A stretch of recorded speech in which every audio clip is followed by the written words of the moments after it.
You know, Billy, we blew it. What? What? That's what it's all about, man. I mean, like, you know. I mean, you go for the big money, man, and then you're free. You dig? We blew it. Tony, Ouais. t'as vu ça? Il se passe la même chose dans le film. Ah, t'inquiète, c'est de la merde ce film. J'ai l'impression qu'il y a quelque chose d'important. C'est quand t'as dit il est 9h, c'est ça? C'est ça qui est important?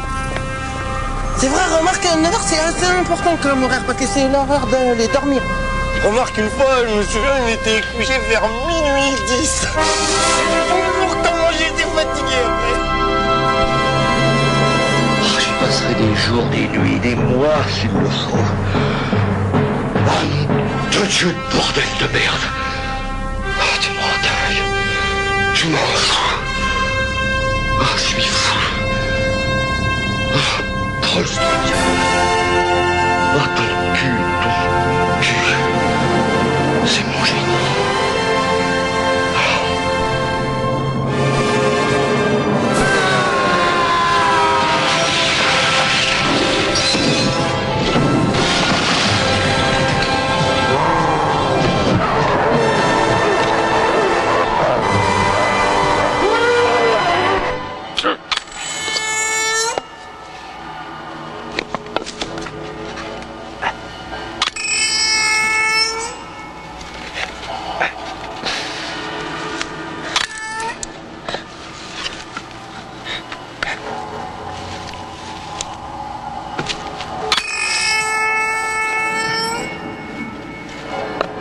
Bonjour et bienvenue, vous écoutez Le Cinéma est mort, l'émission nécrophile de Canal B avec bien entendu le docteur Moreau. Bonjour Antonin. Salut les kids. Et nous avons le plaisir aujourd'hui de recevoir autour de cette table le dernier des cinéphiles, Monsieur Jean-Baptiste Torret. Et ça lui fait plaisir. Bonjour.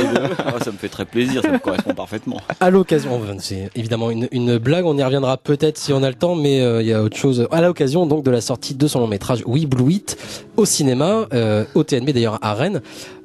Pas la première réalisation, puisqu'il y a eu avant ça un documentaire notamment pour Canal+, une série d'ailleurs, même pour Arte, et puis d'autres petites choses. J'ai cru comprendre qu'il y avait un film sur Dario Argento que je n'ai pas vu moi.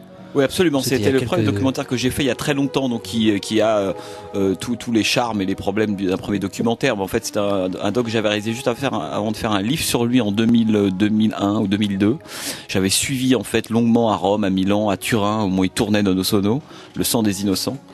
Et en fait, j'avais le projet même d'aller le revoir là maintenant. En gros, et de faire une seconde partie de ce documentaire et de reprendre en fait ce documentaire tourné il y a 15 ans et de lui adjoindre une sorte de l'équivalent pendant 45 ou 50 minutes d'Argento aujourd'hui.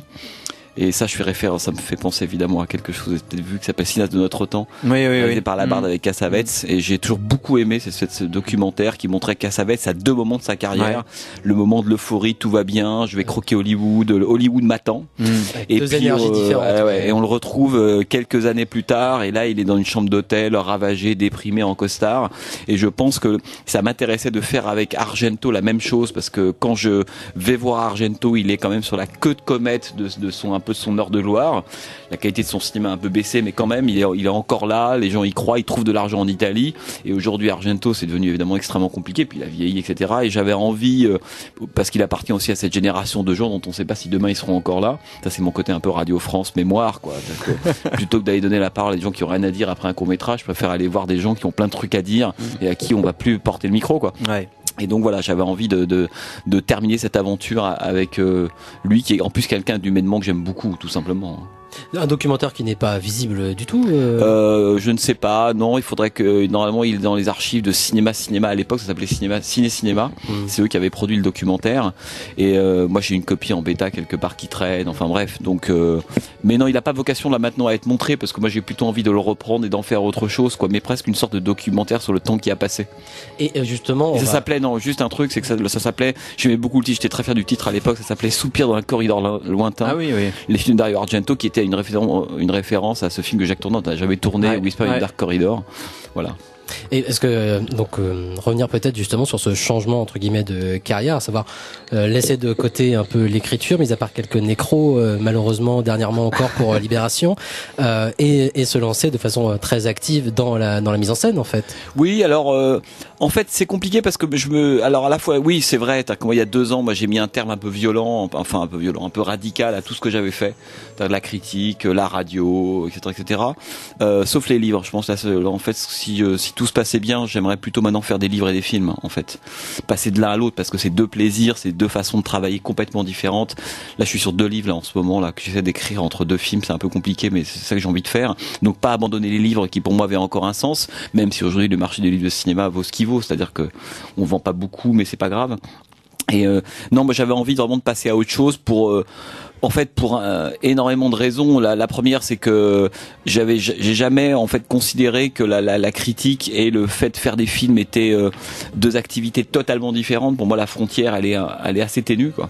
C'est-à-dire que à force d'avoir rencontré des cinéastes, etc., je me dis souvent ça serait bien que certains soient un peu plus critiques, et puis il y a des critiques qui aient un tout petit peu plus touché des caméras.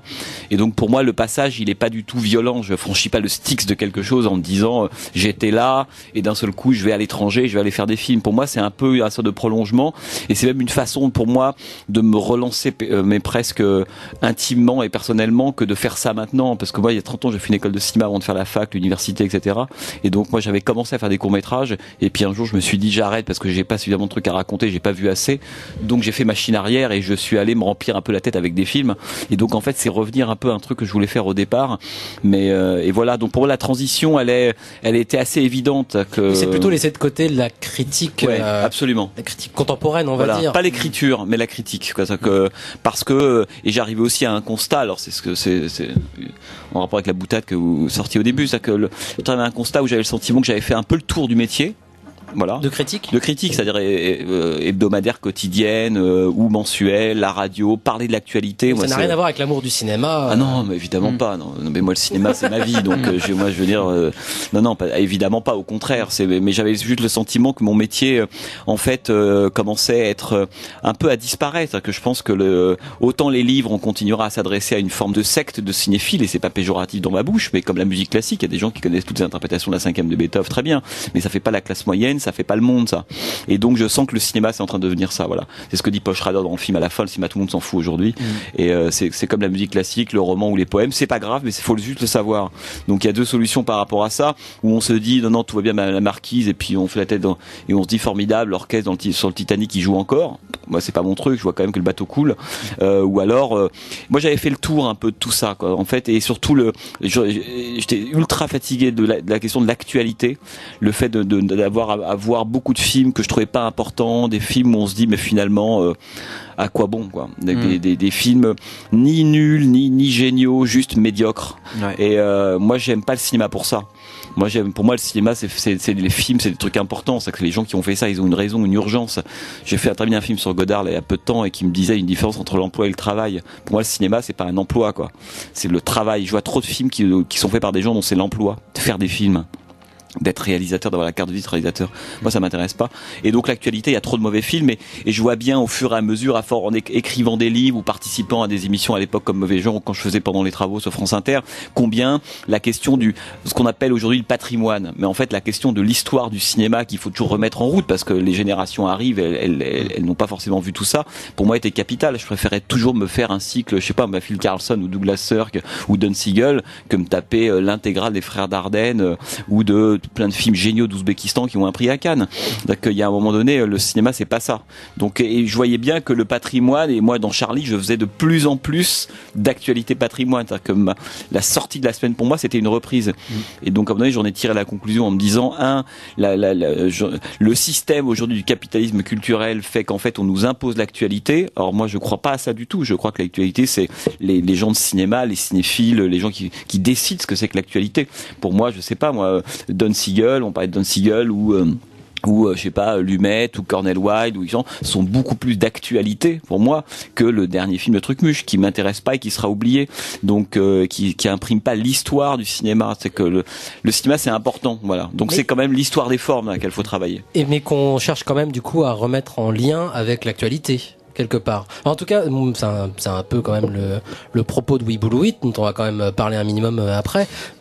Mais puisque justement on revient sur cette contre-culture américaine, ce cinéma qui démarre. Oui, Antonin, tu voulais il y a des années donc fin 60, début 70. Et qu'est-ce qu'il en reste aujourd'hui dans cette Amérique pré-Donald Trump, puisque j'ai cru comprendre quand même que le film a été tourné avant l'élection, même si sa présence est très marquée, plus que celle du camp adverse.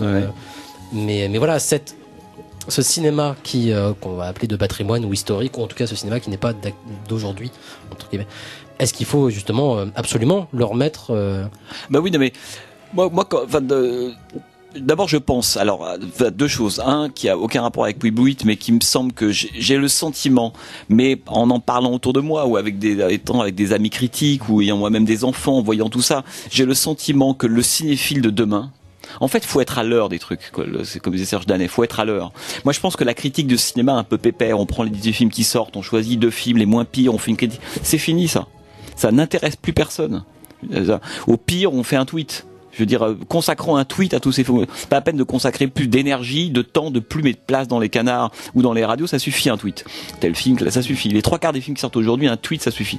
Donc, moi, je me rendais compte, en fait, que plus le temps passait, plus le cinéphile qui arrive s'intéresse au patrimoine et de moins en moins à l'actu. Il y a qu'à voir le succès, évidemment, des rétrospectives, des éditions DVD, etc. Ça marche de plus en plus. Donc, moi, je pense que le patrimoine, c'est le futur. Moi, je pense que demain, c'est ce qu'on appellerait les films du passé, à la limite, mais qui sont souvent beaucoup plus d'actualité que des films sortis hier, qui sont immédiatement dépassés, anachroniques. Donc, je pense que c'est ça, le patrimoine. Je suis convaincu, peut-être que je me trompe, que ce qui va rester des cinéphiles, cette de planète, maintenant, je sais pas, on est 80, 100 000, mais ça intéresse, c'est un marché, c'est un petit marché à l'échelle du capitalisme culturel, c'est pas grand chose. Donc, ce petit milieu-là, aujourd'hui, je sens, moi, que c'est le patrimoine qui l'intéresse de plus en plus, et l'actualité, il s'en détache de plus en plus, ou alors il y colle, mais de façon totalement pas normale, parce que le principe de la culture aujourd'hui, quand on est dans des canards, c'est de traiter de l'actualité, mais en fait, les gens, ils vont de plus en plus à reculons vers cette actualité-là. Ou alors, dès qu'un film sort, il y en a 4-5 par an qui méritent d'être vus. Je sais pas, voilà, il y a le film de Catherine Bigelow qui est sorti. Là, oui. Là, on se dit qu'il y a un film qui a à voir avec l'histoire du cinéma. On a envie de voir ce film, d'en parler, de le revoir, d'aller plonger vers le passé de Catherine Bigelow. Là, la critique, à ce moment-là, elle a un sens. Et elle a un sens aussi de faire un bon texte dessus en temps réel. Mais quand vous prenez le nombre de films qui sortent par semaine et le nombre de films qui valent le coup de faire le métier de critique, et puis l'autre chose aussi, c'est que c'est ce que j'avais un peu raconté dans cette papier dont le Loumelop s'était servi pour faire un portrait. C'est l'idée que moi je suis obsédé par la question de la classe moyenne, c'est-à-dire que ou bien on est un expert, on écrit des livres de cinéma pour des gens, etc., ou bien on va voir les Avengers 12 ou Fast and Furious 15. Mais la classe moyenne, c'est ce qui fait le peuple de cinéma. Ça, c'est capital pour moi. C'est-à-dire que ça fait longtemps déjà qu'on dit que le cinéma qui est destiné à ces gens-là, justement, a disparu, et donc évidemment le public lui aussi. Oui, parce que ce qu'on appelle le cinéma du milieu, c'est pour ça que là on revient encore sur les années 70, qui a été un peu le dernier moment où on a réussi à faire des films qui étaient à la fois d'auteurs et populaires, mais aussi bien aux États-Unis qu'en Italie, même qu'en France. C'est-à-dire quand on voit, je sais pas, les films de Pialat, de Molinaro, Jacques Deray, les Delon, moi qui suis un grand fan d'Alain Delon, on revoit ce qu'il faisait dans les années 70. C'est incroyable de se dire que la classe moyenne allait voir, je sais pas moi, le professeur de Zourligny ou Monsieur Klein de Joseph Losey, ce qui était à la fois de très grands films et en même temps des films plutôt populaires. Et on sent bien que Claude Sautet a terminé un peu ça. Oui, c'est vrai. Et on voit bien que depuis quelques années, cette question de la classe moyenne a disparu. Elle a disparu dans le sens où on a vraiment, moi il me semble, là on a 2 catégories qui sont un peu en chien de faïence, une masse de spectateurs plus du tout éduqués, qui s'en fout complètement du cinéma, qui va vers les jeux vidéo, les séries télé. Pour elle, le cinéma c'est plus important, donc qui n'entend plus le discours critique, d'où le fait que la place de la critique aujourd'hui disparaît considérablement, parce que il y a plus personne pour lire ça. Et puis de l'autre, une bande de cinéphiles qui eux effectivement sont prêts à aller à des rétros, lire des livres de cinéma, écouter des émissions comme la vôtre. Parce que ça tient d'une passion du coup. Il reste les passionnés vraiment. Oui, et plus justement experts, ou chacun, ou à la limite c'est chacun des auditeurs qu'on va pouvoir avoir. Ça se trouve ils ont eux-mêmes leur propre podcast. C'est devenu un truc bien sûr. Mais moi, qui concerne très peu de personnes. Mais ça, moi je évidemment partage tout à fait cette analyse-là. Et c'est vrai que même nous, quand on avait commencé cette émission-là, on était vraiment branchés sur l'actualité. On a donné ce nom à l'émission comme une blague pour justement revenir là-dessus. Quand on a démarré cette émission il y a plus de 10 ans, on s'est rendu compte que les seuls films dont on disait du bien, c'était les ressortis. Donc pour une blague, on appelait ça le cinéma est mort, l'émission Nécrophile. Mais après, il y a toujours la question générationnelle où moi, à chaque fois, tu dis, tu te remets en question, parce que c'est vrai que l'idée de la mort du cinéma, c'est quelque chose qui est vraiment très vieux, où on a vraiment déclaré la mort du cinéma très récemment. Alors là, effectivement, nous, on a quand même l'impression, on se dit, est-ce que c'est générationnel? C'est le fait qu'on arrive dans la trentaine, la quarantaine, on se dit, bon, bah voilà, les films contemporains, que ça soit dans le cinéma ultra populaire majoritaire américain et le cinéma d'auteur, voire hardcore à essai, il y a rien qui nous convienne. Est-ce que c'est parce que voilà, notre temps est passé? Et en même temps, quand tu vois qu'il y a aucune, au niveau des générations d'avant, personne ne prend certains d'objets culturels qui viennent du cinéma comme quelque chose qui serait vraiment de l'ordre de première importance. Moi, quand on en parle souvent, moi je dis mais il y a qu'un seul mec qui a ça. C'est pourtant un cinéaste que je n'aime pas, c'est Xavier Dolan. Ça doit être le seul type. Et moi-même, je bosse dans un cinéma d'art essai. C'est le seul type dans le cinéma d'art essai où d'un coup il y a des jeunes qui viennent dans la salle. En fait, et c'est la seule personne qui fédère ça.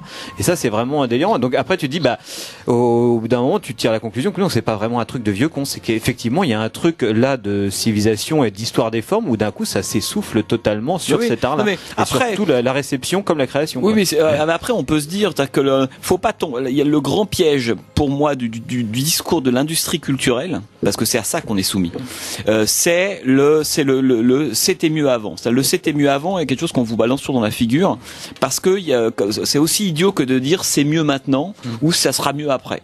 Il n'y a pas de religion du progrès. Il y a des moments c'était mieux avant, et il y a des moments c'était moins bien avant. Moi, quelqu'un qui me dit voilà, je lui parle du film du patrimoine, il dit ah c'était mieux avant. Et bah oui, il y a des moments c'était mieux avant. Autrement dit, il faut être un peu intelligent pour évaluer l'avant et l'après. En soi, c'était ni mieux ni moins bien, comme le demain est pas ni mieux ni moins bien. Je pense que c'est un truc vraiment à évaluer.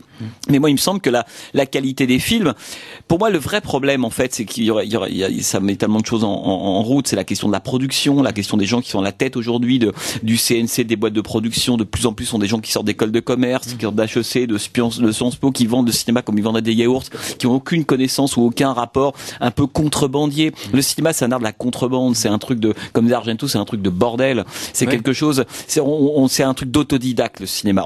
Moi, je suis un thésard, j'ai fait une thèse, j'ai enseigné à la fac, mais je dis toujours à mes élèves, l'essentiel de ce que vous allez apprendre, c'est pas ce que l'institution va vous en apprendre. Chacun trouve sa propre trajectoire dans le cinéma, c'est un truc vital et c'est un truc d'autodidacte. Donc, ça veut dire que si on n'éduque pas la classe moyenne, ou plutôt si la classe moyenne ne regarde pas vers ce cinéma-là, il se passe rien. Et moi, je pense qu'on a aussi les films qu'on mérite, c'est-à-dire que on peut pas, le film, c'est à la fois des gens qui font des films et un regard qui se porte dessus. Et que quand il y a plus ce regard-là, au bout d'un moment, les films vont changer et ont déjà changé. C'est-à-dire que le problème, il est là, c'est que c'est ce que dit Paul Schrader. C'est ce que j'allais dire, Paul Schrader, qui explique que c'est le public, voilà, que dans les années 70, le public allait chercher des réponses dans les films, et c'est ce qui faisait aussi que les cinéastes eux-mêmes étaient motivés par ce goût du public. Bien sûr. Et c'est vrai qu'aujourd'hui, du coup, on se demande justement ce que va rechercher le public dans les films, peut-être. Mais Paul Schrader, moi j'ai mis ça à la fin. Non mais voilà, après Paul Schrader, on peut être pour ou contre, mais par contre, il pose une question qui est en effet intéressante, je pense, sur ce que, par exemple, moi j'ai pensé à ça par rapport à We Blew It, à votre film. C'est-à-dire que à qui ça peut être destiné justement comme film. C'est-à-dire qu'il va y avoir les gens qui ne vont pas connaître ni l'histoire des États-Unis, ni l'histoire du cinéma américain, ni l'évolution que ça a pu avoir, et qui ne vont pas forcément trouver de réponse sur la question du cinéma, en tout cas dans le film. Donc, parce que le film ne cherche pas non plus justement à être un cours. Donc, ils vont peut-être être un peu paumés. Les autres, qui par exemple vont avoir lu tout ce que vous avez pu écrire, qui ont suivi cette question-là, qui sont comme nous par exemple passionnés aussi de cinéma des années 70. Je pense, enfin moi j'ai eu ce truc-là. J'ai pas non plus fait de découverte. J'ai pris du plaisir, mais j'ai pas fait de découverte. Et je pense que le public peut être un peu perdu face à ce film en fait, à ce domaine. En fait, mais moi l'idée de ça, c'était de me dire, moi je voulais faire un film sur, d'abord, ayant beaucoup travaillé là-dessus, j'avais envie de faire quelque chose qui clôture un peu ça et qui ouvre vers autre chose. Je voulais que ce soit un espèce de truc un peu charnière, quoi. À la fois vers autre chose qui est de faire des films, etc.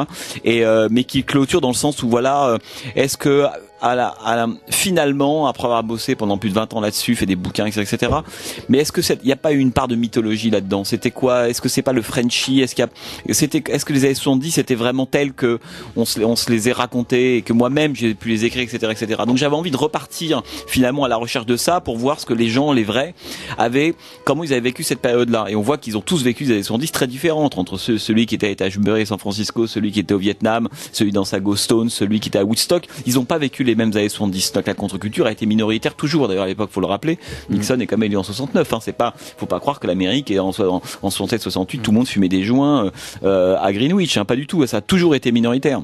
Et donc, moi, je voulais surtout pas faire un film d'histoire dans le sens où je vais pas remettre les couverts. Que moi, je pars du principe qu'en 2016, on fait un film à partir de ce que d'un acquis minimum. Et moi-même, j'allais pas mettre en film des choses que j'avais déjà écrites. Je me serais tellement ennuyé. Ça existe sous forme de livre. Donc, je vais pas faire un cours, je vais pas faire un documentaire de cinéma qui raconte ça. Je m'en fous. Moi, ce qui m'intéressait, c'était plutôt de me dire. Première chose, pour quelles raisons les années 70, c'est pour ça que je voulais faire un film rétrospectif, pas un film d'histoire, mais un film qui regarde cette période depuis aujourd'hui. Et en me disant, mais qu'est-ce qu'il en reste finalement? Qu'est-ce qui reste de ces survivants? Parce que moi, je pense que c'est plus des survivants que des gens qui ont vécu. Il y a la Horde sauvage ouais, bien entendu, la Horde sauvage, mais ça, c'est mon Citizen Kane à moi. Et puis cette idée que, pour quelles raisons les années 70 aujourd'hui, c'est vraiment un fantôme si obsédant. Moi, j'ai le sentiment qu'on vit pour faire court, j'ai l'impression qu'on vit un moment, en gros, et c'est vrai dans le cinéma, tout ça chez James Gray, David Fincher, Wes Anderson, Michael Mann, enfin on pourrait en citer un nombre incalculable, de gens qui sont pris entre un futur, alors là, pour prendre un slogan de campagne, pas désirable du tout, qui donne pas envie, et une espèce de rapport dans le rétroviseur constant aux années 70, parce que c'est le dernier âge d'or, c'est notre frontière romantique à nous. Et moi je pense que disant ça nous raconte aussi plein de trucs de notre présent à nous.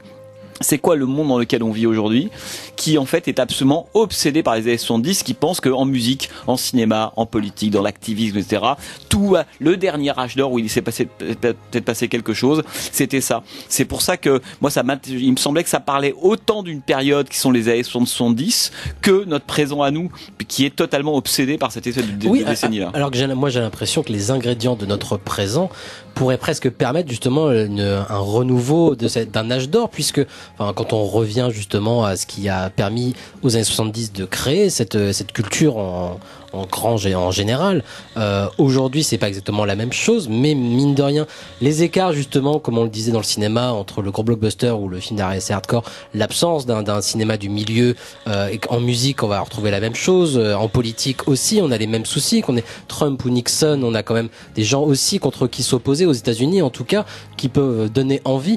Qu'est-ce qui empêcherait aujourd'hui justement de relancer cette merveilleuse machine? C'est vrai, on est un peu bloqué dans une sorte, et le film en parle pas mal, je pense. C'est vraiment la question presque de la parodie, ce fameux truc où voilà, les choses se produisent deux fois dans l'histoire. La première fois, je sais plus c'est quoi. C'est une tragédie, ensuite c'est une farce. En plus c'est une farce. Là, on a un peu l'impression que ça, et le film traite un peu de ça. Et c'est vrai qu'il a. Pardon? C'est Burning Man. Oui, c'est Burning Man. C'est une farce. On voit bien que dans le film, il y a cette volonté, ça, où il y a en même temps, on peut voir de la beauté dans ce barbier qui se dit, bah voilà, moi, we the people, alors qu'il est tout seul, où ils sont 10, je fais perdurer cette idée qui correspond à mes années 70 ou années 60 à moi. Et en même temps, on voit bien que c'est Center Parks, en fait, son truc, quoi. C'est Disneyland. Oui, c'est Disneyland. C'est pour ça que je voulais t'amener le film sur Coney Island, sur ce parc d'attractions désaffecté qui incarne, en fait, ça. 70. Mais après c'est vrai que t'as quelque chose qui, et en même temps moi c'est vrai que le film moi m'a pas convaincu totalement, parce que je le trouve extrêmement riche dans toutes ces thématiques. J'ai l'impression que oui, ça, je vois en plus, connaissant ton travail et tout ça, tout ce que tu as voulu y mettre. Et effectivement, quand tu me dis que c'est une histoire de faire aussi un bilan de plusieurs écrits, je me dis, moi j'ai vu que ça, je suis retombé pour sortir un cliché critique. Tu te dis, bah voilà, c'est comme si c'était un premier film. Le mec, il a voulu tout mettre d'un coup. Moi, j'ai quand même eu le sentiment dans le film que j'ai vu une fois dans sa totalité, où je me dis, ça manque de quelque chose qui soit un peu central, d'un motif central, tu vois, qui donne un peu la direction de tout l'ensemble. Et après, je l'ai revu, mais presque par partie. Je me dis, putain, c'est vrai que toutes les parties sont super, en fait. Toutes les scènes en elles-mêmes que je revoyais comme ça en naviguant sur le lien qu'on avait, je disais, ouais, elles sont toutes très bien. Je me disais, voilà, sur l'ensemble, ça ne marchait pas, mais effectivement tout ça, le film en tout cas traite de tout ça. Après c'est vrai qu'il y a je voudrais un peu que tu reviennes aussi sur cette notion. Comment t'as réussi à imposer on voit bien qu'il y a un rapport assez neutre dans la mise en scène. Par exemple, je pense que oui, t'as décidé très tôt genre de pas apparaître à l'écran, d'avoir le côté le plus impersonnel possible en termes de point de vue. En tout cas, non pas de personnifier toi, mais pas de voix off, évidemment tout ce qui pourrait être marque d'auteur. Et en même temps, c'est par le montage que s'exprime quand même particulièrement des moments qui pourraient être ton point de vue, mais même si celui-ci reste quand même tout à fait, je pense que tu peux avoir un petit peu d'admiration pour le Barbier, et en même temps tu vas aussi. Oui, alors ça c'est compliqué parce que, alors c'est drôle parce qu'il y a des gens qui ont vu le film et qui me connaissent bien, alors c'est des gens qui me connaissent bien et qui me disaient, au contraire que le film me ressemblait trop. Je pense, non mais moi, sans vous connaître personnellement, moi j'ai eu l'impression de voir malgré tout en filigrane un autoportrait finalement. Oui, mais un peu, oui, bien sûr. Non, alors moi aussi. Non, mais ce que je veux dire, c'est que là, alors cette question-là, c'est que moi je pense que d'abord c'était un film qui est quand même tenu par une espèce de truc qui moi m'a toujours beaucoup plu au cinéma. Moi les deux affects, c'est pour ça que j'adore Peckinpah, ou je sais pas, des gens comme, peu importe. Et c'est vraiment la question de l'énergie et de la mélancolie, quoi. C'est-à-dire que je pense que l'humeur du film, c'est vraiment ça. C'est la question, c'est vraiment la question de la Michael Mann aussi. Voilà. Et c'est Michael Mann. Que en fait, c'est pas tant l'idée que, c'est pour ça que moi je voulais que le film, qu'on rentre dedans avec un peu des préconçus, d'où la séquence d'ouverture générique, c'est un peu c'est un peu les images qu'il y a dans ma tête, mais une séquence un peu inconfortable aussi, c'est-à-dire que c'est à la fois c'est violent. C'est vous qui l'avez conçu, le générique aussi. Et mais j'y tenais vraiment ça, parce que c'est ce que j'avais dans ma tête, quoi. C'est de précipiter un peu dingue d'images iconiques où on passe de Massacre à la tronçonneuse, d'images sympas d'un type en train de fumer un joint, de l'assassinat du Viet Cong, après l'offensive du Tet, c'est ça les années 70. Mais je voulais surtout pas en faire une séquence fun, une séquence agréable, vintage. Je voulais que ce soit toujours à la limite de l'agression, et Massacre même y compris Massacre à la tronçonneuse. Je voulais que les années 70, ça, c'était à la fois génial, euphorique, et en même temps tragique en même temps. Ça a grincé sans arrêt. Et donc j'avais envie de ça au début, et après rentrer évidemment dans cette espèce de grand mouvement qui nous est, pour moi la question qui était, pour ça quand tu dis que le point de vue, non, pour moi le point de vue c'était la mise en scène du début à la fin. C'est-à-dire que, dès le début je savais que je voulais pas de voix off. Je savais que je voulais pas apparaître. Je savais que je voulais faire le contraire d'un film à thèse. C'est-à-dire que l'idée c'est que plus on progresse, plus c'est complexe. Et pas alors que le film à thèse c'est l'inverse. On va vers une espèce de thèse qu'on vous martèle. Et moi ça, je trouve ça extrêmement anxiogène, ça m'étouche, ce hors de là, j'ai l'impression de plus savoir penser à part ce que m'a dit le type façon Stone ou Michael Moore que je peux aimer par ailleurs, mais je voulais faire le contraire de ça. Donc moi l'idée c'est qu'on commence un peu avec des présupposés, des images iconiques comme ça qu'on a tous vu. On pense qu'on va dérouler le discours classique sur les 70s, et plus on avance, Trump rentre là-dedans et on se dit mais alors c'est hyper complexe en fait finalement. Et j'aime cette idée qu'il n'y ait pas de réponse à la fin et que les gens partent de ça en ayant chacun une lecture d'ailleurs un petit peu, au fond un petit peu différente. Après il y a des choses, par exemple le moment, comme le fil du film est quand même chronologique. On part d'aujourd'hui, je parlerai du dernier plan après, mais on part d'aujourd'hui vers, en gros, l'hier. L'hier, moi je considère qu'il commence en 63. Mes chers amis me diront 62, 64, peu importe. JFK. Et on remonte petit à petit. Donc le fil, il est plutôt chronologique de hier à aujourd'hui. Moi, la question centrale que je me posais, et que je me pose toujours dans ce film ou en général, c'est comment on en est arrivé là. Moi, c'est une question obsédante. C'est-à-dire que c'est vrai pour le cinéma. Comment on a pu passer du cinéma américain des années 70 en Italie, aux États-Unis, enfin peu importe, comment on a pu passer de ça au cinéma qu'on a aujourd'hui. Comme on a pu passer du niveau du cinéma américain qu'on avait il y a 40 ans au niveau du cinéma américain aujourd'hui. Comme on a pu passer de L'Exorciste, Le Parrain d'Heurty Harry comme blockbuster à Star Wars, Fast and Furious et tous les films pour des enfants de moins de 12 ans. Quoi. Comment est-ce que le cinéma américain a pu perdre 80 points de QI en l'espace de 40 ans? Moi, c'est ça. Comment est-ce que la classe moyenne, l'honnête homme au sens de Robert Musil, qui aimait les films, qui avait une culture, à qui on pouvait parler de plans, de séquences, sans lui avoir le sentiment de l'inférioriser ou de lui parler chinois, comment cette classe moyenne elle est devenue totalement réfractaire à ça? Comment est-ce que, c'est ce que dit Michael Mann, comment on est passé d'un désir collectif, d'un truc de peuple, parce que tant que le peuple n'existe pas, rien ne se réveillera. C'est pour ça que le capitalisme, c'est comment est-ce que je produis des consommateurs individuels, et c'est ce que raconte très bien Michael Mann et Marie Corée. C'est qu'en fait il y a un moment donné, et moi c'est très important, ça c'est le moment 80. Il y a un moment donné où le monde dans lequel on vit aujourd'hui, il s'est fabriqué.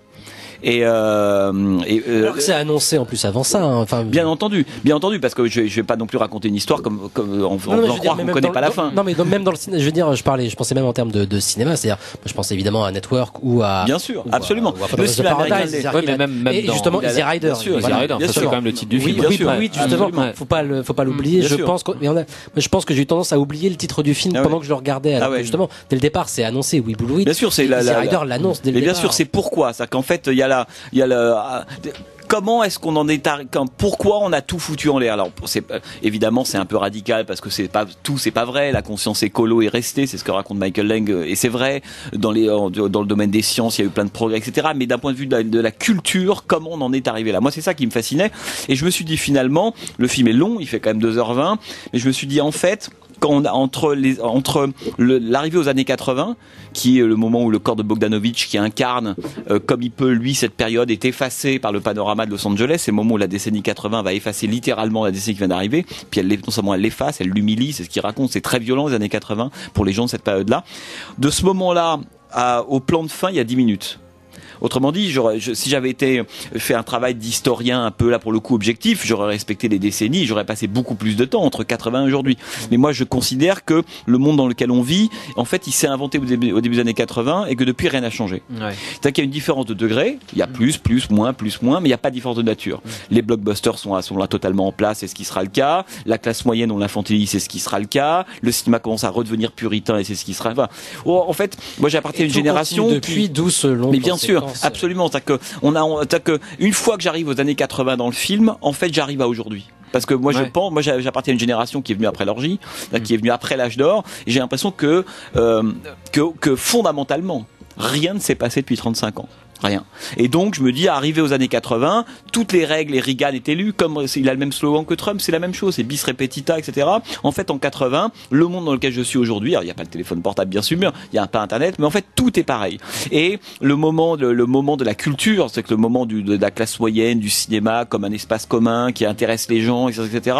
Là, ça, c'est le début de la fin. Et aujourd'hui, on en est et t'as pas eu le en phase terminale. En faisant le film, tout ça, que justement, enfin, tu parlais que tu voulais pas faire un film à thèse et tout ça, ou que le spectateur reste sur une seule note, mais qu'en regardant le film, on est quand même effectivement sur une note qui est assez dépressive, pas dépressive, mais qui correspond à ce constat-là, parce que et du coup, assez déprimant, toi, pour le dire. Mais finalement, moi, que je partage, si tu veux. Moi, évidemment, ce dont tu parles, je suis plutôt d'accord. Et moi, c'est pareil. Moi, je vais pas voir un film pour être d'accord avec le film que je vois, quoi. C'est juste que quand dans le film, moi, ce qui pourrait me gêner, c'est que je me dis, ah oui, ça pourrait ressembler à l'image de Jean-Baptiste Auré que je peux avoir, qui va être vraiment toujours dans l'idée, oui, ici à l'âge d'or, et maintenant il n'y a pas grand chose, et qui paraît qu'il y a un constat que je partage en plus. Dans le trajet du film, j'ai eu un sentiment que à un moment, à la fin, quand même, ça pouvait manquer de dialectique. C'est que d'un coup, t'avais le propos de Michael Lang qui était là. Il était déjà, on le voyait plus à l'image, et donc du coup, ça lui faisait perdre un petit peu de poids. Donc tout le côté un peu positif qu'il pouvait y avoir, tu l'avais pu. Alors que dans tout le film, une bonne partie du film, en tout cas, il y a ce côté, justement, où moi je me dis, en imaginant comment tu es, je me dis, bon, quand tu filmes la vieille hippie qui regarde Woodstock en disant c'est super, tout ça, je me dis c'est quand même à la fois mignon mais un peu gênant, quand il y a d'autres scènes comme ça où tu te dis, je sais plus, j'en ai noté d'autres, mais où tu te dis, mais c'est le barbier, évidemment, quoi, où tu te dis c'est un peu gênant quelque part de le voir. Parce que en fait c'est compliqué, parce que moi déjà j'ai su très vite que je ferais pas un documentaire sur le cinéma pour lui-même. En fait, c'est ça le truc. Et donc le film, il épouse cette idée cette idée très 70s que, à un moment donné, dans les années 60-70, faire des films, c'est parler du monde en même temps. Voilà. Et à partir du moment où cette idée-là elle disparaît, moi le cinéma m'intéresse plus. Je radicalise, mais c'est un peu ça. Autrement dit, je voulais que le film épouse dans la forme, autrement dit pas d'extrait de film, des gens qui parlent pas du comment j'ai tourné cette séquence-là, parce que j'ai passé un temps fou avec tous ces gens-là. J'ai 145 heures de rush, 7 heures avec Bob Rafelson. Donc 145 heures de rush. Donc au bout d'un moment, je me suis dit, finalement, faut surtout pas tomber dans cette facilité du doc un peu confortable 70s, qui va avoir des bonnes anecdotes, etc. Easy Rider, Raging Bulls. Voilà. Mais c'est surtout que ça a déjà été fait. Donc voilà, donc il y a un moment donné, c'est que j'ai pas envie de le refaire, et deux, il me semble que la question aujourd'hui, moi j'avais surtout envie que tu dis c'est déprimant, c'était pas ça, moi c'était un truc plus mélancolique et avec l'espoir quand même que les gens, que ça donne envie aux gens de se réveiller, quoi. En se disant mais quand même, il y a eu ça à un moment donné, comment on a, moi il me semble que pour changer une situation, il faut mélancolique est un mot plus juste. Il faut faire le bon diagnostic. Je pense que tant qu'on n'a pas de diagnostic, on comprend pas ce qui se passe. Et moi j'avais envie d'essayer de proposer de faire le diagnostic diagnostic, non, je suis pas un médecin, mais j'avais envie d'essayer de comprendre ce qui fait qu'on est arrivé à un moment absolument euphorique, dont tout le monde considère que c'est l'âge d'or, qu'on a tous envie de revivre, mais de la mode vestimentaire à la musique. Bien sûr. Bon, je voulais revenir sur deux scènes là-dessus. Ça, ouais, bien sûr. Et c'est vrai que les années 70, effectivement, ont créé une imagerie complètement qui irrigue qui irrigue vraiment beaucoup, même le contemporain et tout ça, mais qui est une imagerie peut-être une des plus fortes issue d'une décennie, et sur lequel tu joues, dont on sait très bien qu'à la fois elle te séduit et puis que tu peux trouver suspect, parce que forcément une imagerie cache quelque chose qui est juste de la pub. Enfin, c'est juste de la pub. Et je voulais revenir sur les deux moments où tu fais une sorte de mise en scène un petit peu iconique, quoi. C'est-à-dire l'apparition de Fred Williamson, dont on comprend très bien l'ironie qu'elle peut comporter, évidemment, en étant plutôt de sensibilité de gauche quand on voit les propos qui vont venir après, mais aussi Jerry Schatzberg qui a le droit à peu près à une mise en scène à peu près similaire, c'est-à-dire une entrée en scène en fond de champ avec d'un coup une musique qui donne une sorte de tonalité un peu clippée, qui ancre ces personnages-là dans un temps où on a l'impression que eux ils sont restés dans ce temps-là quelque part, et qui apporte du coup une critique de ta part. Enfin, pour moi, j'ai lu ça comme ça. Alors, il y a deux choses. Il y a deux choses. C'est que je vais essayer de faire précis et court. C'est d'abord, pour moi, la bande son c'était capital. C'est-à-dire que moi, je voulais qu'on puisse vraiment, là, pour le coup, presque regarder les yeux fermés, et que le film il raconte uniquement par la bande son quelque chose. Voilà. Donc, ce qui fait qu'il y a tout. Et donc, le sentiment de décalage, moi, il m'intéressait beaucoup, évidemment, parce que tu dis une part de ces gens-là est restée là, une part de ces gens-là a survécu, a voulu, a réussi ou plus ou moins bien à continuer à faire des films, etc. Et il n'empêche que ce qu'ils sont aujourd'hui, c'est parce qu'ils ont été dans les années 70. Quand Bob Rafelson me dit, mais moi j'espère que demain il va se passer un truc, j'adore, parce que d'abord Bob Rafelson a 2 enfants qui ont 6-7 ans, il a 86 ans, il comprend bien que il les verra pas vieillir très très longtemps. Donc j'aime beaucoup cette méthode couée, cette espèce d'enthousiasme auquel lui ne croit qu'à moitié. Bob Rafelson lui-même, si on enlève Five Easy Pieces, Marvin Gardens, Ed, enfin les films qu'il fait dans les années 70, on va un peu jusqu'à la Facteur 100 jours de foi, Veuve Noire, et c'est fini. Autrement dit, c'est quelqu'un qui n'a rien fait de remarquable depuis à peu près 35 ans. C'est celui d'ailleurs qui a le discours le plus agressif sur cette époque-là. Bien sûr. Et c'est normal parce qu'il y a aussi une part de ces gens-là qui, enfin, il faut voir, c'est des gens à qui on ne parle que de ça depuis 40 ans. En fait, c'est comme Toby Hooper, qui est presque la version radicale de ça, qui est l'homme d'un seul film, à qui des gens pendant 40 ans n'ont parlé que d'un seul film qui est Massacre à la tronçonneuse. C'est quelqu'un, mais alors à ce moment-là, ça devait être le film qui devait me faire décoller. Et toute ma vie, je vais rester scotché à ça. Donc c'est à la fois pour eux la plus belle des chances, les années 70, et pour certains d'entre eux une malédiction. Et moi, ça m'intéressait, cette espèce de choses-là. Et donc le rapport à la bande son, pour moi, c'était vraiment ça, c'était les décalages, mais c'était, ou des effets de citation, mais je voulais jamais que toutes les citations dont le film est quand même rempli fassent écran à la première lecture. Quand le Nocturne de Chopin débarque au moment des vétérans du Vietnam, qui est le Nocturne que joue Zunza à la fin de la première partie de Joue de l'enfer, ceux qui connaissent ça, tant mieux, ils ont une couche en plus pour comprendre, etc. Ceux qui connaissent pas, c'est pas grave. Et l'apparition de Williamson, moi, ce qui me semblait intéressant, c'était évidemment à ce moment-là la question des droits civiques et la question du cinéma dit noir, le cinéma noir indépendant de la lignée des Black Panthers, etc. Et puis le cinéma noir commercial, Blaxploitation, à l'époque financé par des blancs, etc. Et je me dis quelle est la meilleure façon. Je voulais surtout que le film raconte plus de choses par la mise en scène que par les gens qui parlent. Déjà. Donc, autrement dit, réduire au maximum le discours. Autrement dit. Oui, ce qu'on n'a pas dit, mais c'est vrai que même on a affaire à Michael Mann, à Toby Hooper, à plein de. Ils apparaissent très, enfin c'est pas très court, finalement. Très court, c'est absolument. Et je voulais vraiment, j'ai dégrossi considérablement. Pour moi, je voulais, parce que le problème du documentaire, moi, je me suis jamais posé la question de savoir si je faisais un documentaire ou une fiction, très honnêtement. Je savais que je faisais un film de fantôme, ça c'est vrai, mais je savais pas que je faisais un doc ou une fiction, et je m'en fous un peu. J'ai jamais fait dans ma tête cette distinction-là. Donc il y a des présupposés, c'est-à-dire que quand les gens vont voir un documentaire, quand les gens parlent, ils se réveillent, quand ça parle pas, tout le monde dort, et tout le monde se réveille quand les gens parlent. Et je voulais faire le contraire. Oui, au moins la moitié du film est justement. Voilà. Donc on dit l'essentiel de ce que raconte le film n'est pas porté par des gens qui parlent. Il peut même être par moments porté par des gens qui ont arrêté de parler ou qui sont filmés sans rien dire. Mais je voulais surtout pas que en fait ce que raconte le film, que le contenu du film soit équivalent aux paroles prononcées. Ça c'est un truc qui moi m'obsédait beaucoup. Et donc cette question de Williamson, j'aimais beaucoup cette idée qu'on rentre dans le film à ce moment-là, on sait pas dans quoi on rentre.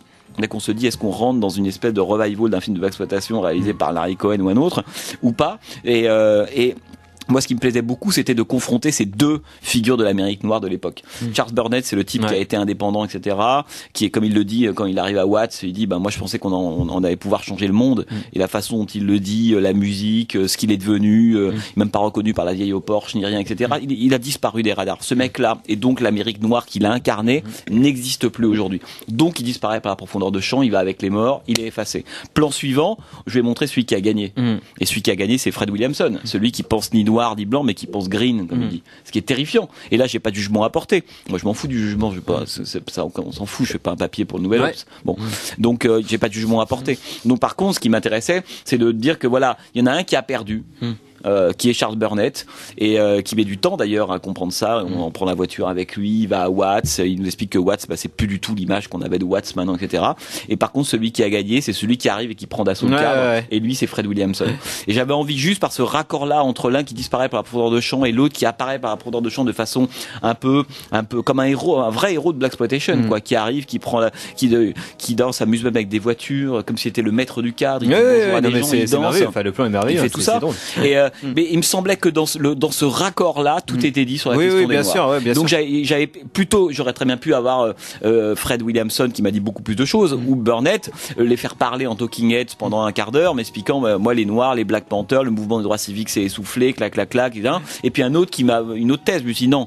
Tout ce discours-là, je le vire. Par contre, il faut trouver des solutions de mise en scène qui racontent exactement ça. Comment l'un a perdu et a disparu. Mais du coup, le fait, parce que, pour moi, en fait, dans la forme du film, en fait, du coup, il y a l'autre plan qui lui fait écho, c'est l'apparition de Schatzberg, où on est dans une échelle de plan qui est à peu près similaire, où du coup, t'as une musique aussi, qui est, du coup, une musique très ancrée à 70s, mais pas du tout au versant Blaxploitation. C'est une musique de Easy Rider, hein. Ouais, musique, oui. Et où on a pareil quelqu'un qui, où c'est beaucoup moins violent parce qu'on n'a pas ce rapport et on est presque plus d'un coup on a quelqu'un qui est une caricature d'un mec je sors vraiment des facilités, hein, mais d'un mec de droite et puis d'un coup un mec de gauche, mais qui sont aussi presque caricaturaux l'un que l'autre, quoi, entre l'un qui là j'ai dit qui a un rapport, c'est bizarre parce que même dans l'interview, en tout cas ce que t'en as gardé dans le film, j'ai dit c'est hyper étrange, je dis mais moi je connais bien cet endroit, il a beaucoup changé, mais pour moi c'est comme s'il avait jamais changé. Enfin, il dit des trucs très bizarre par rapport au temps. Mais parce que moi ce qui m'intéressait c'est que la bande son elle est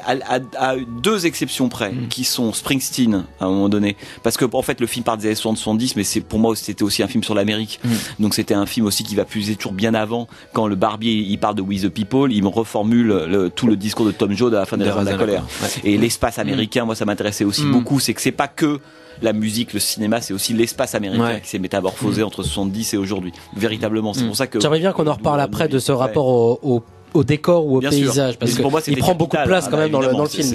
Mais absolument, c'était capital. Mais par contre, finir d'abord. Et non, mais c'était juste, c'est que la question de la bande son pour moi était capitale, parce qu'elle introduisait toujours une espèce de hiatus temporel qui m'intéressait. Oui. C'est-à-dire que le son, lui, la bande son, c'est-à-dire que, et d'abord j'ai toujours voulu que la musique elle soit vraiment là, présente, autrement dit pas comme illustration ou comme fond sonore, etc. C'est que si on connaît ces chansons-là, si on sait dans quel film ou pas, qui les a chantées, quelle époque, etc. Manson, ces choses-là, elles sont toujours des contrepoints. Qu'elle apporte un truc à la séquence, elle les commande différemment. Et par moments, elles ont introduit une sorte de hiatus temporel qui m'intéressait. C'est-à-dire qu'on a Jerry Schatzberg, 91 ans, qui cabale comme un lapin dans les rues de New York aujourd'hui. Et moi, j'avais dit, on va aller à Needle Park. Voilà. Et on débarque à Needle Park, qui est plus rien du tout, une espèce d'endroit complètement gentrifié, atroce, rien du tout. Mais lui, évidemment, lui, il voit encore le Needle Park. Et bah oui, mais en même temps, c'est magnifique. Et je le comprends. Et donc la bande son, elle est beaucoup plus mentale que l'image d'une certaine façon, et que ce type-là reste, malgré une part de lui en tout cas. Oui, mais en fait, moi je voulais juste appuyer sur le fait que j'ai l'impression d'avoir affaire à deux personnages, d'un coup Williamson ou Schatzberg, qui se mettaient en scène presque même. Mais surtout parce que là, on a vraiment un plan qui est iconique, hein, les trottoirs de New York pris dans cette échelle de plan-là, c'est vraiment. Mais parce que d'abord parce que l'Amérique c'est le cinéma, c'est-à-dire que dès qu'on pose sa caméra là-bas, c'est encore une fois les films de fantômes, c'est par rapport à ça. Bien entendu, les images viennent, etc. Et ça m'intéressait aussi envie d'avoir comme ça des jeux. La profondeur de champ, j'aimais bien ça parce que c'est la façon dont les gens réapparaissent, quoi. C'est-à-dire que la dimension fantomatique de tous ces gens-là, elle est là, c'est qu'ils viennent de très très loin, quoi. Ils reviennent dans le champ. Par moments ils sont dans le noir, par moments ils sont ailleurs, peu importe, mais ils reviennent dans le champ un peu comme des fantômes. Et c'était aussi un film. C'est un film c'est un film avec des survivants. Hein. Il y a que Michael Mann qui a un statut à part dans le film. Ouais. À part Michael Mann, ce ne sont que des survivants finalement. C'est que des gens qui ont tenté de survivre à cet âge d'or que eux ont connu, hein. Ou cet âge d'or ou cet âge terrifiant comme Carl Bromfield ou les vétérans du Vietnam, pour lesquels les années 70 c'était le contraire évidemment de la contre-culture, enfin de ces choses-là, quoi. Pas pour terminer, il nous reste encore une dizaine de minutes quand même. Mais donc ce rapport au paysage américain, au décor vraiment en lui-même, qui prend, j'ai le sentiment, beaucoup de place dans le film et qui va à la fois ramener à un paysage cinématographique, un paysage politique. Est-ce que dès le départ, moi la question c'était plutôt est-ce que le film c'était vraiment écrit, c'était quelque chose que tu avais en tête avant de le faire, ou est-ce que c'est justement lors d'un voyage cinématographique du tournage que ça s'est construit au fur et à mesure? Alors d'abord moi ça fait 20 ans que je passe mon temps aux États-Unis.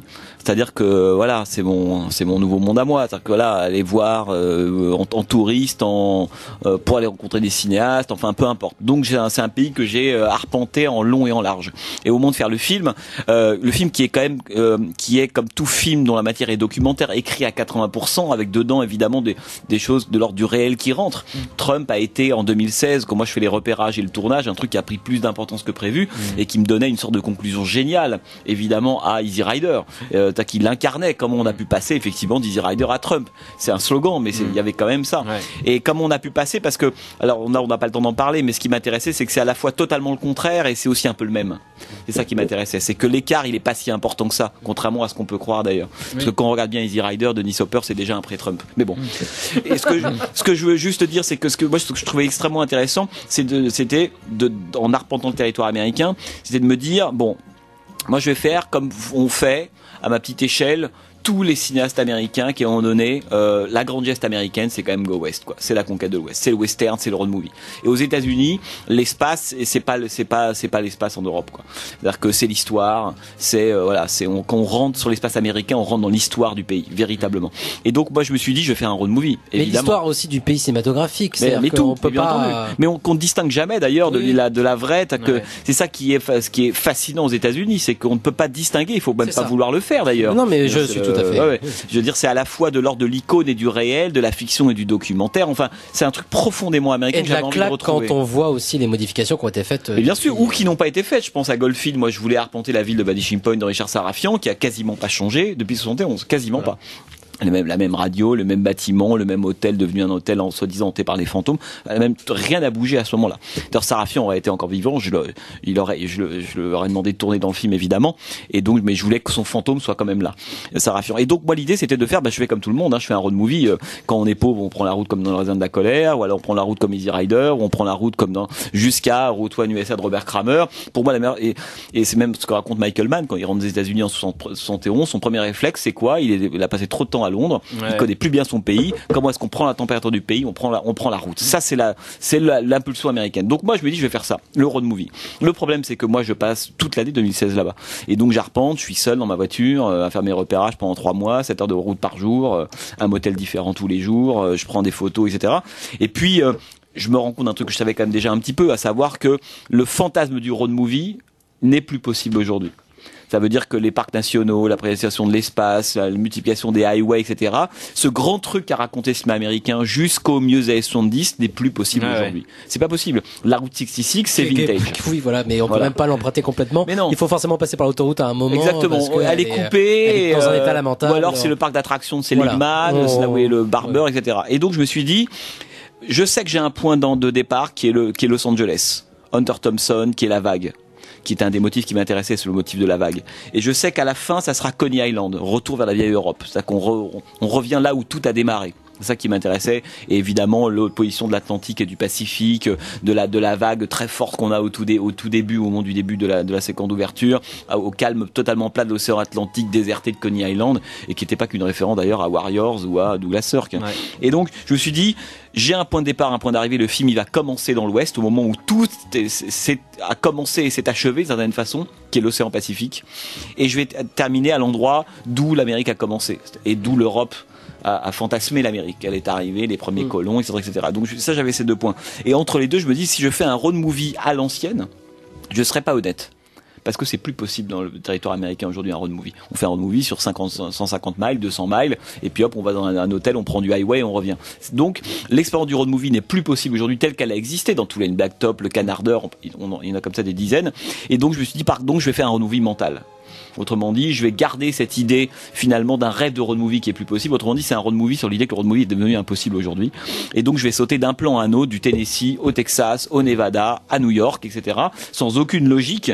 Là, pour le coup spatial, donc si on prend une carte, il est impossible de dessiner le trajet du film. On peut dessiner. Oui, parce que moi, j'ai tenté de le faire en tant que spectateur, évidemment. Bien sûr. Mais d'où est-ce qu'il part, il revient? Il repart, il sait pas conduire ce mec. Non, mais et ça c'est quelque chose dont j'ai vraiment pris conscience, que j'ai vraiment réalisé au moment des repérages. C'est que les repérages, ça sert vraiment à ça, puisque comme on est seul pendant 2 mois et demi, on a le temps de réfléchir à son film, et puis le temps c'est de l'argent quand on va tourner. Donc moi, il fallait que le truc soit ultra écrit du début à la fin. Voilà, et même l'improvisation, elle rentrait dedans. Des gens que je pouvais rencontrer, comme le type qu'on voit au tout début, à la serpillière à Dunsmuir, c'est quelqu'un qui est arrivé comme ça complètement par surprise, alors que je me baladais vers l'Oregon, etc. Et je lui dis, on va tourner avec ce type-là, on a papoté, etc. Mais il n'était pas du tout prévu. Mais par contre, il y avait quand même cette idée à mon avis, du début à la fin, de garder en fait de faire un road movie qui raconterait sa propre impossibilité. C'est ça qui m'intéressait. Parce que les années 70, c'est aussi la fin de l'âge d'or de l'espace américain. J'ai quand même encore, c'est un peu en lien avec ça, une dernière question, c'est le rapport que tu as pu avoir justement avec ton chef opérateur, parce que le film visuellement est assez sublime quand même. Est-ce qu'il y a un moment, comment t'as travaillé avec lui justement, quelles ont été tes indications pour avoir ces images-là justement? Est-ce que c'était des références à tout, mais en fait, moi, si tu veux, c'était assez simple, parce que en fait, moi, je voulais que ce soit tourné en cinémascope, parce que pour moi, c'est le format du cinéma américain. C'est un film fait pour la salle de cinéma. Bien entendu, étalonné, mixé pour la salle, évidemment. D'ailleurs, vu le temps que j'ai passé à l'étalonnage pour la salle de cinéma, je sais qu'il y en a qui verront ça sur leur iPad ou leur Game Boy, mais n'empêche que c'est quand même fait pour le cinéma. Donc c'était le scope. Moi, je voulais des optiques des années 70 très précisément, qu'on pouvait trouver qu'à Berlin ou à Los Angeles. Donc on était à Los Angeles faire des essais avec ces optiques là, etc. parce que je voulais qu'il y ait et précisément les optiques qu'a utilisé Robert Altman dans Nashville pour être parce que ça reste tourné en numérique quand même. Bien sûr. Oui, mais moi je voulais absolument retrouver de la chair, réincarner, retrouver du défaut de la matière, parce que pour moi je veux dire, j'ai le fantasme un jour de faire un film en Super 16 ou en 35 mm véritablement. Donc je voulais corriger la froideur, le côté transparent, métallique du numérique, etc. Donc fallait aller chercher des optiques d'il y a 40 ans, travailler uniquement majoritairement au moment du petit matin ou des magic hours ou de la nuit, jamais avoir cette lumière qu'on a entre 11h du matin et 5h de l'après-midi, que je trouve atroce, et notamment aux États-Unis. Donc il y avait des moments de tournage comme ça assez précis.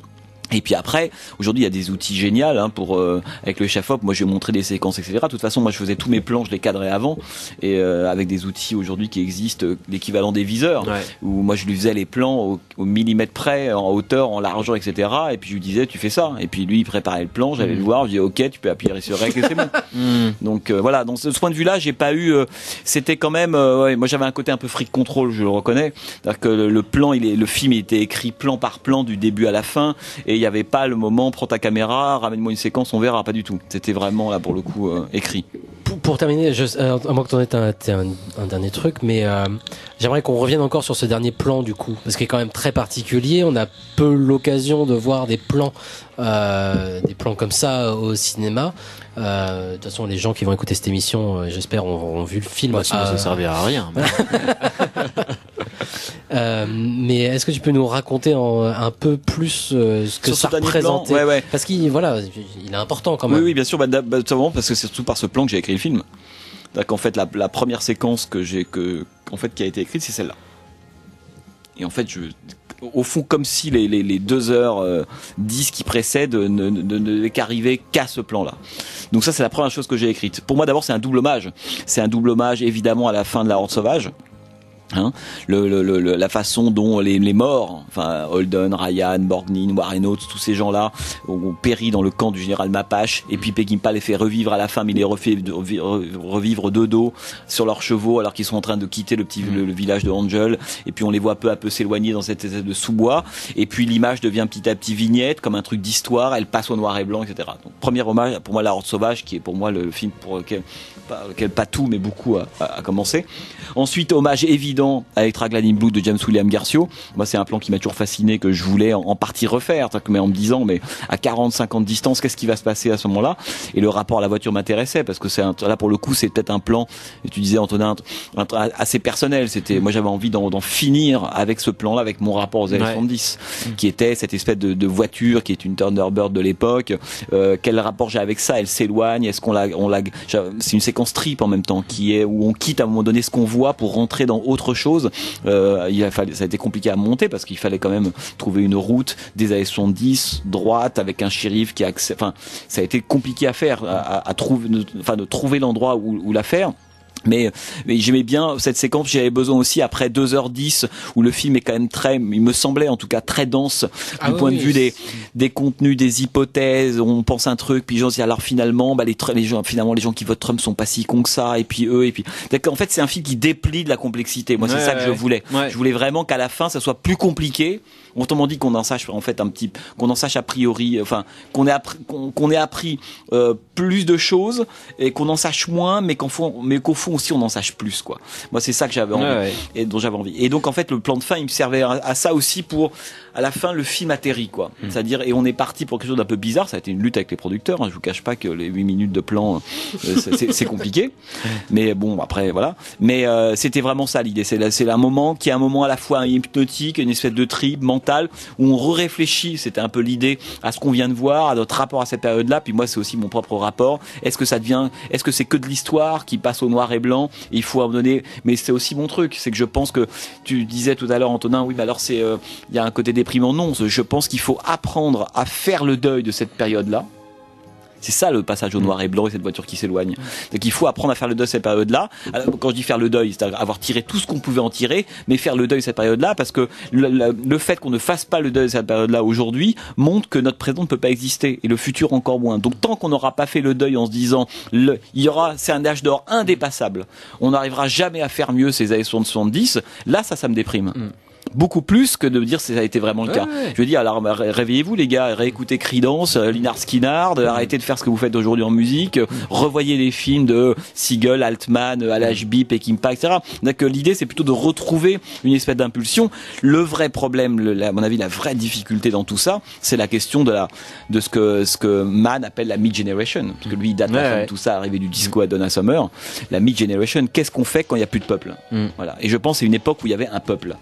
Classe moyenne, le cinéma, la politique, etc. Aujourd'hui, il y a une myriade d'individus consommateurs, mais est-ce que tout ça fait peuple ou collectif? Ça, j'en suis moins convaincu. Il est temps de se quitter. Merci Antonin d'avoir participé à cette émission. Merci Jean-Baptiste Torret. Merci à tous les deux. Je rappelle que We Bull 8 sort le 8 novembre au cinéma, y compris à Rennes. C'est l'occasion de le préciser quand même. On se quitte avec un morceau qui nous touchera tous, la Golondria. Et on se retrouve très bientôt. Merci encore une fois. Merci à vous de m'avoir écouté. Merci beaucoup Jean-Baptiste. À tous les deux pour une des plus belles émissions de cinéma de France quand même. Bah voilà. Ça c'est nouveau jingle pour Canal B.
and go.